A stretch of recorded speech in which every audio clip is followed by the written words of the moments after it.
Hello there. What is going on, everybody? Today we got ourselves a Padme Amidala preview article, and before I jump into it, I do have a little bit of stuff to talk about. So there's a new round of the giveaway starting right now.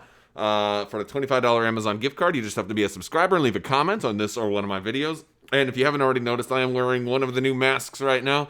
There's links to those in the description below, as well as a lot of new shirts. And yeah, we've got tons of different face shields, so check them out.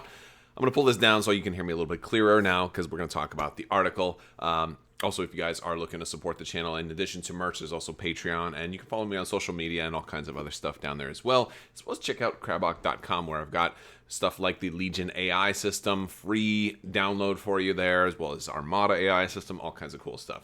Okay, I think I got all the admin stuff out of the way. Let's talk about this new Padme Amidala article, because it's exciting. We get a look at the model, and she's painted up pretty well. The face doesn't look too bad, but it still looks a little off. Like we've seen it before, but I think this is the closest, the most close-up picture that we've seen so far. But it looks all right, I guess. I really do like the sculpt, and of course, we know that there's going to be a lot of different sculpt options and a lot of different accessories. You can have her this way, that way, so on and so forth.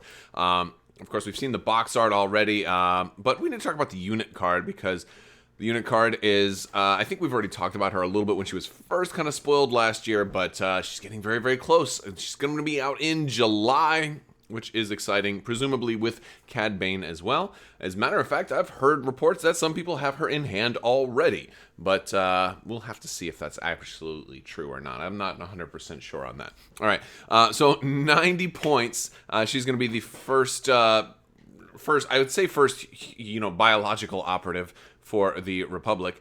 She's going to have command and training and equipment, and of course the gun option. She's got quick thinking, which we're starting to see more and more, which is an aim and a dodge token, is nice. She's got authoritative. When you would be issued an order, you may issue an order to a friendly unit at range 1 to 2 instead. I like that. It's actually pretty good range on that. And so she can take her own cards and give her own orders to other clones, which is actually going to be a really nice thing as far as clones are concerned, kind of spreading out the amount of face-up order tokens you can have for fire support, which is another thing that I happen to like about her.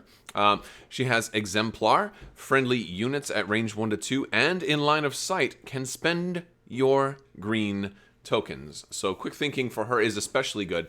Now, she cannot go necessarily the other way around, so she's kind of like, she's like half clone. I wonder if this is Fantasy Flight telling us that Padme is not exactly human. I don't know if that's entirely true, but I'm curious, is she partially clone? I don't know. But yeah, so exemplar, no, what it really means is that she's going to really support the clones, and that if she does quick thinking, if she doesn't need the aim token or doesn't need the dodge token, somebody else can spend hers. Also, she's got nimble, so if she wants to, get that dodge, and she gets it back, she's not attacked again, somebody else can spend the dodge. That all is pretty cool stuff.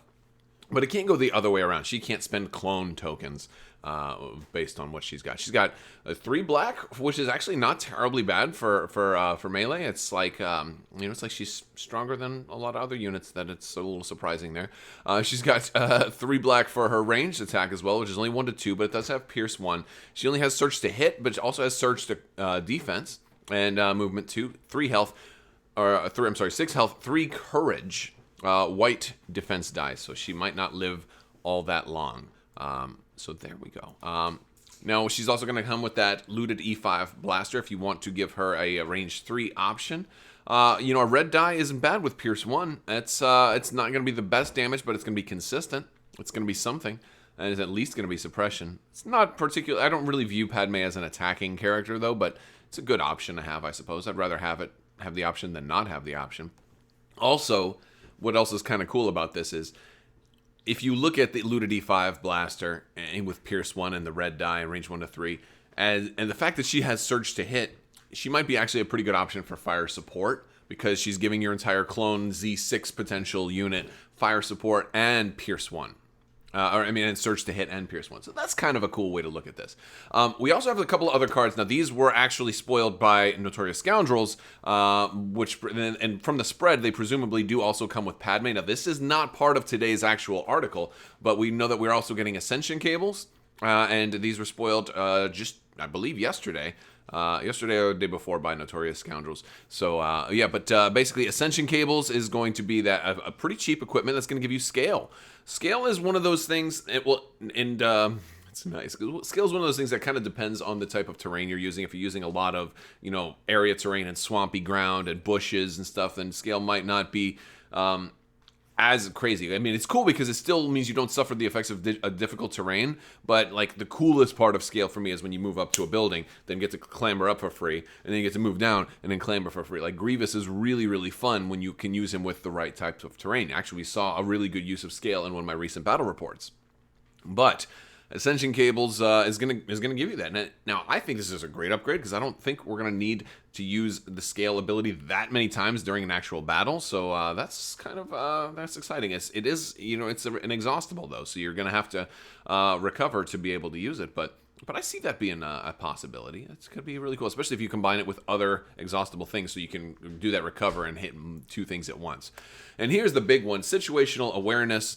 Allows you to go ahead and spend a dodge to cancel crit results. I was sure something like this was coming, although I'm a little disappointed because it reminds me a little bit of how X-Wing started to say, hey, things are broken. Let's release upgrade cards to fix broken things. And so like now maybe my Rebel veterans want to equip Situational Awareness because the free dodge they get when they're issued an order makes them a lot more survivable now and all like that. So like this seems like a pretty good option for Rebel vets because it's cheap.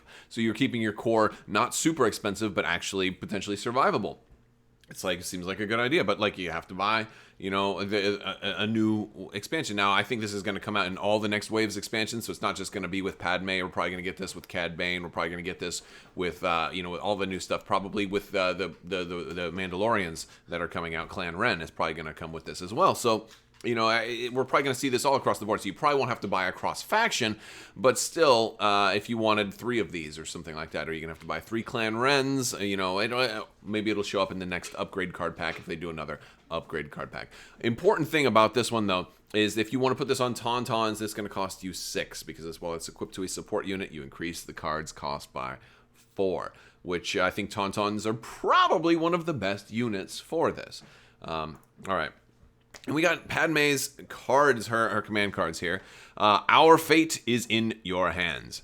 Padme Amidala gains Danger Sense 2. And by the way, we're seeing Gungans in the card art now. And we got a little Qui-Gon Jinn action going on there too. Yeah, I see a little Qui. It's like, I know this is just a classic scene from the movie, and it's a great artwork, by the way, fantastic artwork. But it's nice seeing things that you want to see show up in the game start to show up in the card art. And so that's always really cool.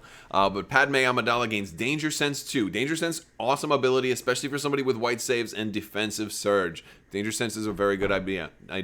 At the start of the activation phase, Padme Amidala may transfer any number of suppression tokens from trooper units at range 1 to 2 to herself. For each token transferred this way, she gains a dodge token, gaining up to 2 dodge tokens. So she can pull suppression and gain a bunch of dodge tokens. If you've got situational awareness on her, it makes her even more survivable. But it also kind of works almost as a certain type of inspire. Now, her courage value of 3 means that, hey, if she takes 2 tokens, she's still not going to be suppressed. If that puts her over 3, though, she's still going to be probably a far away from 6. So she's probably safe taking all of those tokens. So that much is very interesting. I'm not sure how much I really like this one though, because while it seems like it's kind of cool, it's just it's a 1 pip, but it's just a survivable card, right? Like, I mean, I get the card's gonna work.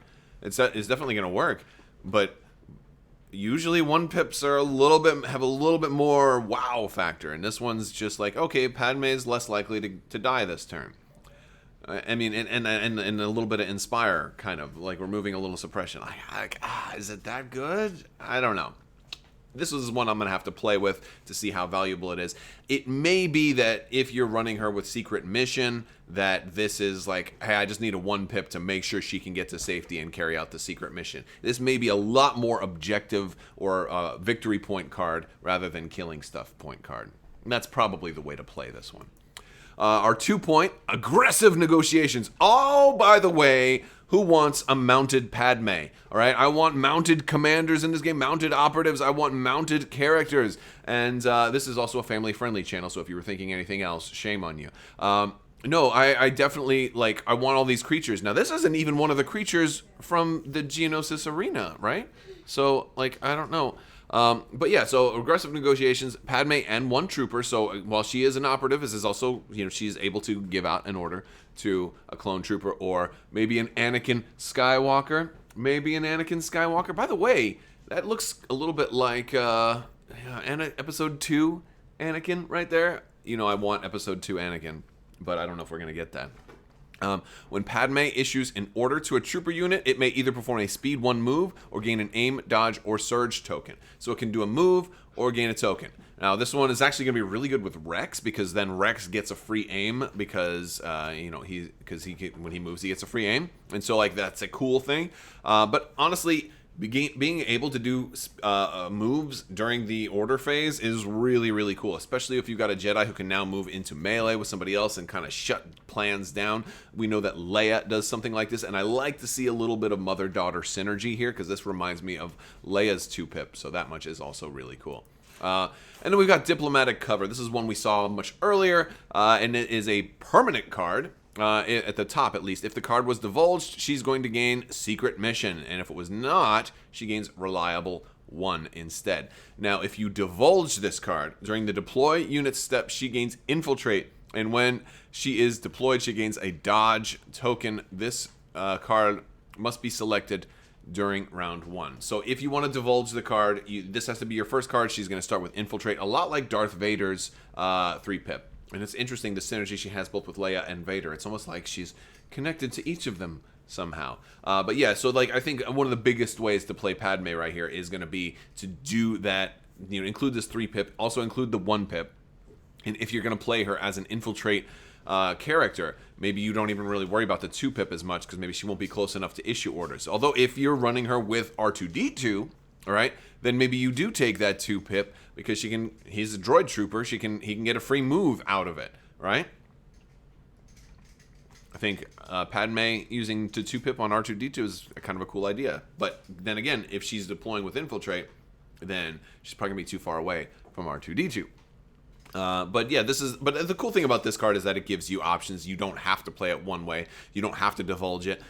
You can play it any different way you want, which is pretty interesting. And that's our Padme preview. She's going to be out next month. So, yeah, I will definitely be doing an unboxing of Padme, and I've kind of, while I do play every faction, I've kind of gone with the Republic as my faction of choice. So be sure to be on the lookout for some games of mine featuring Padme and the clones. Padme and Rex will be good. Padme, Rex, and R2-D2 I think will be a really nice thing. And then hopefully we'll see Anakin Skywalker at some point. Rumors are he is in the works. And honestly, it does not take a Nostradamus to predict that Anakin Skywalker would show up in a game that has Padme and, of course, called The Clone Wars for Star Wars Legion. Of course, he's going to show up at some point. Hopefully it's sooner rather than later, especially with his artwork on that 2-pip. All right, guys, that's all I've got for you today. I want to thank you all so much for watching. Big thanks to the patrons. These guys are amazing. They are all helping make this channel possible. So thank you for your continued support. And as always, have a great day.